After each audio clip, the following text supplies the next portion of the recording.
Bonjour, mon nom est Frédéric Bourdon de l'équipe Colobar et aujourd'hui, je vous présente les colorants métalliques pour le système d'époxy 100% solide de CTM. Vous pouvez vous procurer ces colorants ainsi que l'époxy sur notre boutique en ligne. Donc, les colorants métalliques pour l'époxy 100% solide sont vendus dans des pots de 500 ml qui contiennent environ 500 g.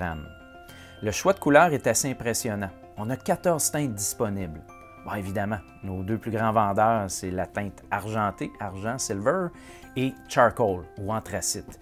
Mais entre ça et le rouge rubis, on a vraiment de belles teintes, des teintes or, cuivre et perles même. Le pot de 500 ml vendu comme ça doit être intégré dans un kit d'époxy incolore. Donc, on a la chaudière de résine qui est remplie à moitié, contient 3 litres. On va devoir intégrer le contenu coloré, métallique, dans le 3 litres. On brasse jusqu'à uniformité de la couleur et par la suite, ce sera le temps de catalyser, donc de venir induire la réaction de durcissement avec la partie B, le durcisseur.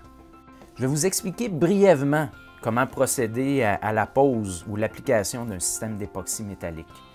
Dans un premier temps, sur notre chape de béton, on va venir appliquer une couche opaque, uniforme d'époxy. Donc, par exemple, gris, beige, ou en tout cas une couleur qui s'harmonise avec votre teinte finale de métallique. On va la laisser sécher 24 à 48 heures. Par la suite, on va venir appliquer une bonne couche très généreuse d'époxy qui va avoir été colorée avec ces colorants métalliques. Si notre première couche, on figurait environ 200 à 250 pieds carrés par kit d'époxy, dans ce cas-là, on va faire 4 fois moins de rendement superficiel avec notre métallique. On va figurer 60 pieds carrés par kit de 4,5 litres. Donc la couche, au lieu d'avoir 8 millièmes de pouce d'épaisseur, elle va avoir 32 millièmes. Ça donne beaucoup plus de richesse et de profondeur et de teinte métallique à notre fini. Au niveau de la pose de la seconde couche, donc du métallique, il y a deux grandes façons de faire. Soit qu'on applique d'une façon conventionnelle avec un squeegee, puis on vient backroller ou repasser avec un rouleau. Évidemment, il faut s'assurer que c'est des rouleaux sans charpie, qu'il n'y a pas de poils, parce que vu que c'est brillant, tous les petits poils ou les petites poussières vont paraître.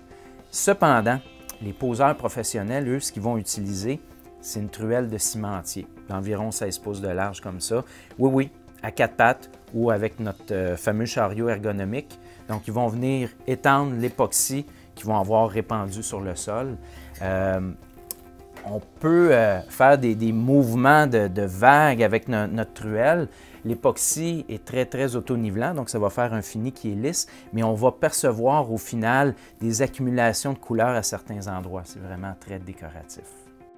Et voilà, donc en terminant, j'aimerais juste vous mentionner que faire un plancher d'époxy métallisé, c'est un petit peu plus exigeant d'un point de vue aptitude manuelle que juste peinturer un plancher de ciment. Donc, il faut vraiment être un bricoleur avisé ou un professionnel. Mais par contre, si ça vous intéresse puis que vous êtes manuel, prêt à apprendre, mais je vous invite à communiquer avec le service à la clientèle de chez Colobar. Ça va vraiment nous faire plaisir, sans pression, de répondre à vos questions, de vous guider. À ce moment-là, vous jugerez si c'est un projet qui est à votre portée.